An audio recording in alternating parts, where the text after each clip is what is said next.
चकौड़ी में विराजमान थे और आश्रम के बाहर एक वृक्ष था शीशम का, जहां पर कि श्री गुरु महाराज जी संतों को विशेष उपदेश दिया करते थे। एक दफा संत महापुरुषों ने फरमाया, महाराज जी आपका तो द्वापर में कृष्ण का अवतार भी हुआ है, हम आपका वो रूप देखना चाहते हैं। तो संतों की प्रेम प्रार्थना पर श्री गुरु महाराज जी मुस्कुराए। इतने में ही संत एक महात्मा जी बांसुरी ले आए और मुकुट ले आए। श्री गुरु महाराज जी के शीश पर सुंदर मुकुट पहनाया गया और जो बांसुरी थी वो श्री गुरु महाराज जी के कर कमलों में पकड़ा दी गई। श्री गुरु महाराज जी ने जैसे ही उस बांसुरी में फूंक मारा तो ऐसी मस्ती छा गई, जितने भी संत वहां थे सबकी समाधियां लग गई। बोलो जयकारा, बोलो मेरे श्री गुरु महाराज की जय। और लंबे अरसे तक वो ऐसे सुंदर आनंद में लीन रहे और उसके पश्चात तो संत महापुरुषों के चेहरे खिल गए कि उन्होंने जो श्री गुरु महाराज जी के चरण कमलों में विनती की थी तो श्री गुरु महाराज जी ने उनकी विनती स्वीकार कर ली। और आपने सुना ही होगा, दादा गुरुदेव जी का फरमान है, राम कहो तो राम है, कृष्ण कहो तो कृष्ण है, नानक कहो तो नानक है और कबीर कहो तो कबीर है। तो मेरे नंगली वाले भगवान जी भिन्न भिन्न रूपों में, भिन्न भिन्न काल में, समय में आते रहे और हम सबका कल्याण करते रहे। आज हम यहाँ बैठे हैं, ये मत सोच लेना कि इसी जन्म में हमारा नाता रहा होगा। एक जन्म में कोई नहीं इनके चरणों तक पहुंच पाता। ये पुरातन नाता है, कई जन्मों का नाता है। सो उसी के बदलते रूप में हम आते हैं और अपना प्रेम श्री गुरु महाराज जी के चरण कमलों में प्रस्तुत करते हैं। और आज तो ये अवसर ही बहुत सुंदर है। छोटे महाराज जी दोनों हाथों से लुटा रहे हैं। जब किसी राजा महाराजाओं के घर जन्मोत्सव होता है तो वो दो काम करते हैं, एक तो खजाने खोल देते हैं, हीरे ज्वारात जिसको जो चाहिए ले जाए, और दूसरा काम क्या करते हैं, बंदी गृह के ताले खोल देते हैं। अगर आपके मन में किसी किस्म की कुछ कुंठाएं हैं या दुख है, तकलीफें हैं, आज खोल दीजिए गुरु महाराज जी के आगे, वो सब आपके पूर्ण हो जाएंगे। बोलो जयकारा,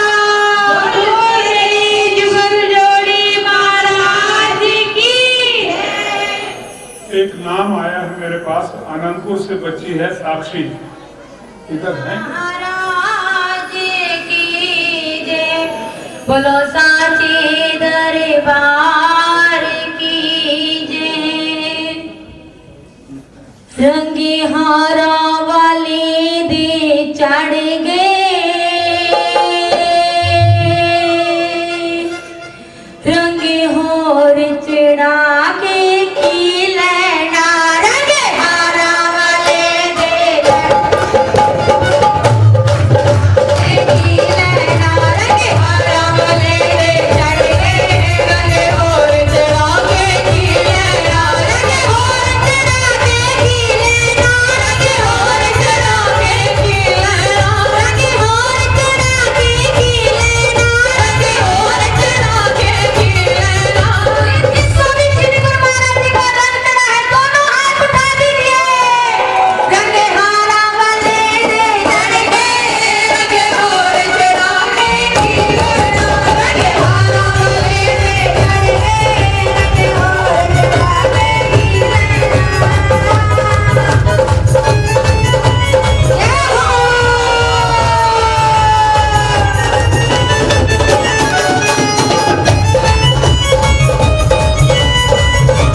बड़े प्रेम से और ऊंचे